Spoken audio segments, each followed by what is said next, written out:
জীবন আসলে অনেক কঠিন। কেন বললাম জানেন?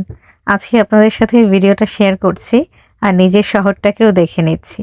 যখন আমি বাংলাদেশে ছিলাম, তখন আমি প্রায় টাইমেই দেখা যেত মৌচাক মার্কেট থেকে জুয়েলারি শপিং করতাম। সো ওই দিনটা ছিল রোজার সময়। ঈদের জন্য কেনাকাটার প্রস্তুতি ছিল। আমি চলে গিয়েছিলাম মৌচাক মার্কেটে। এরপর কেনাকাটার পর প্রায় রমজানের মাস যেহেতু ইফতারের সময় হয়ে গিয়েছিল আর বাসা থেকে যেহেতু অনেকটাই দূরে, তো ভাবছিলাম বাহিরেই ইফতারটা করে নিব। তখনই এই রেস্টুরেন্টে চলে গিয়েছিলাম। আসলে স্টুডেন্ট অবস্থায় অনেক রকমের বাহানা থাকে। ইফতারের সময় প্রায় টাইমে দেখা যেত অনেকগুলো রেস্টুরেন্ট ঘুরে বেড়াতাম। দামের সাথে যেটা ভালো লাগতো সেটাই খেতাম। এই রেস্টুরেন্টে খাবারের সাথে দামের সামঞ্জস্য ছিল না বলে ওইদিন বের হয়ে গিয়েছিলাম। এরপর আর কি আমাদের বহুল পরিচিত কাবাবওয়ালাতে চলে গিয়েছিলাম।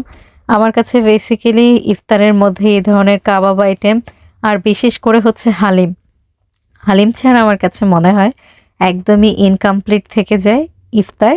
আমার ইফতারের মধ্যে প্রত্যেকদিনই হালিম লাগে। তো কি আর করার, এখানেই ওই দিনের ইফতারটা সেরে নিয়েছিলাম। আপনাদের কাছে ভালো লাগলে কিন্তু অবশ্যই লাইক, কমেন্ট এবং শেয়ার করে দিবেন। আল্লাহ হাফিজ।